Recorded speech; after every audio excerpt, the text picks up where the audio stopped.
This week on Channel 8 News, we'll take a look at a women's pop-up shelter, a look at state politics, an inside look at a local artist, and more. Channel 8 News starts right now.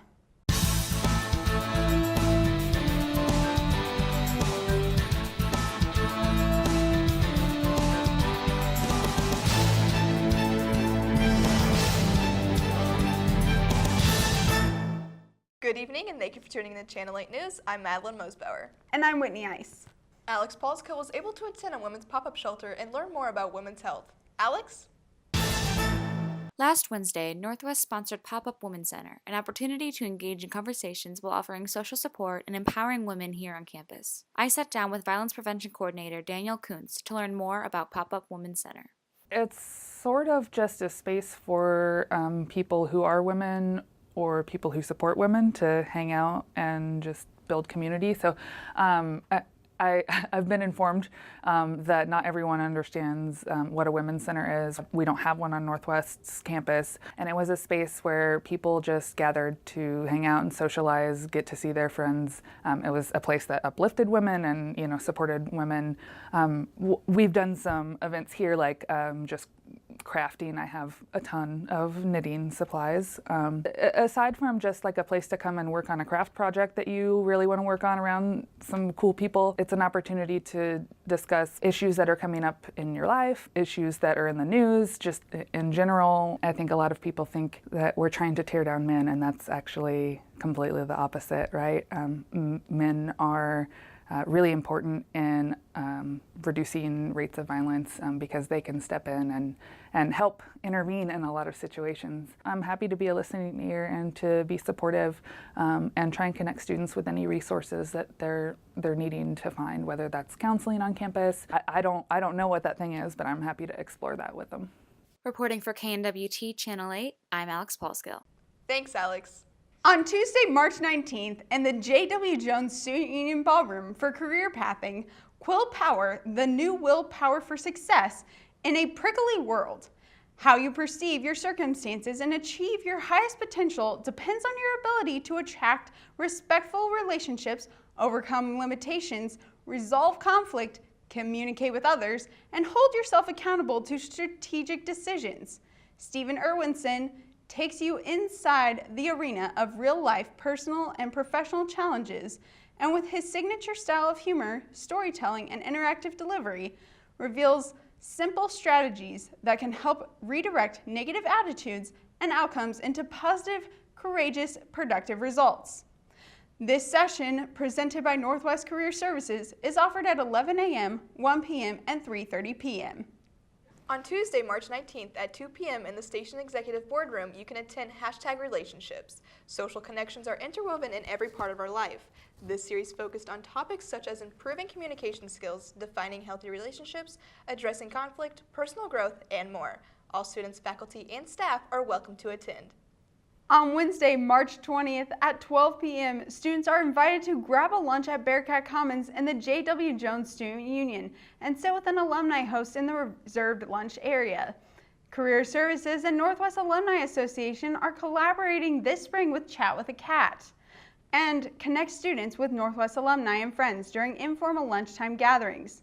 Wednesday's session is with Jeff Gates, the owner of Promote with Jeff Promotional Products. Sounds like a great time to network and meet with alumni. Yeah, for sure. Well, when we come back, we'll take a look at state politics. Don't go away.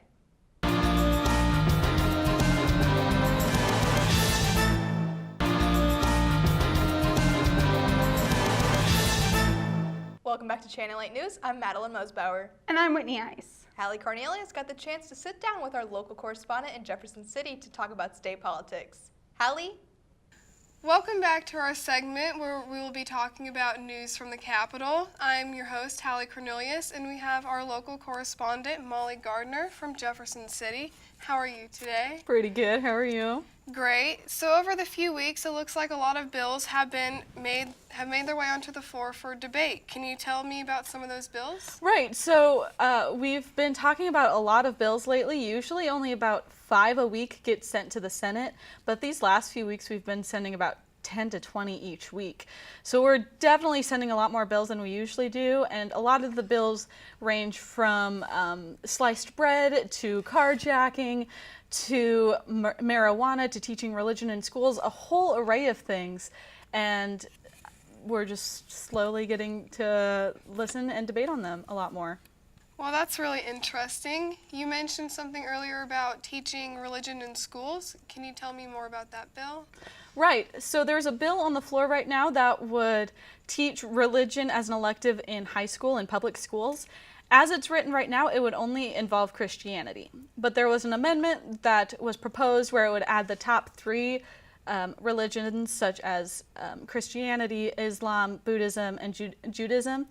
But it got knocked down. So, and there was another question that was asked about the teacher, like, does the teacher have to be religious to teach this class? That was also knocked down. So it's a very controversial subject, teaching a religion in school, because the idea of separation of church and state got brought up a lot. But as it stands right now, it's going to be third read in a few weeks, which talks about having all the amendments and just reading it one last time before we send it off to the Senate. But as it stands right now, Christianity would be taught as an elective in public schools. So you mentioned something earlier about Sliced Bread Day. What exactly is that? So Chillicothe, Missouri is actually the home of sliced bread. It was the first time sliced bread had been commercially sold in anywhere in the country. So they want to make July 7th Sliced Bread Day.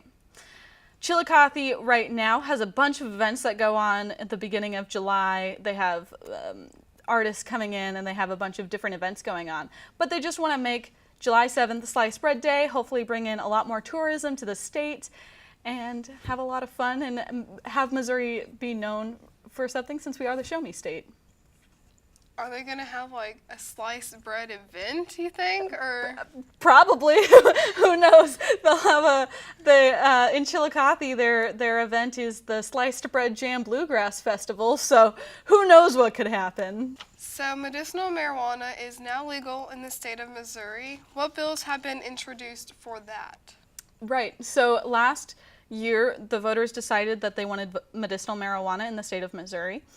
And it doesn't cover a lot of things. I know it covers cancer and it covers Crohn's disease. It covers a lot of top-tier diseases, but it doesn't cover stuff like anxiety or depression or stuff of that nature.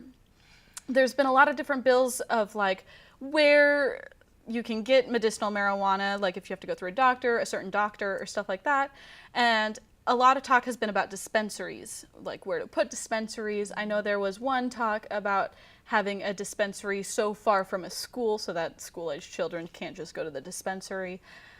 There's also been talk about if you're in jail because of a marijuana-related event, if it's under so many grams, they would just like let you go, because our jail systems are very overrun with a lot of drug problems. So the bill that was introduced was talking about if you had less than 35 grams, then they'd just let you go. So. Well, thank you for joining us this week, Molly. We look forward to having an update in a couple of weeks. Now back to Madeline and Whitney in the studio. Thanks, Hallie. It's great to know what's happening in Jefferson City can affect us here in Maryville. It is. When we come back, we'll take a look at some more local news and events. Don't go away.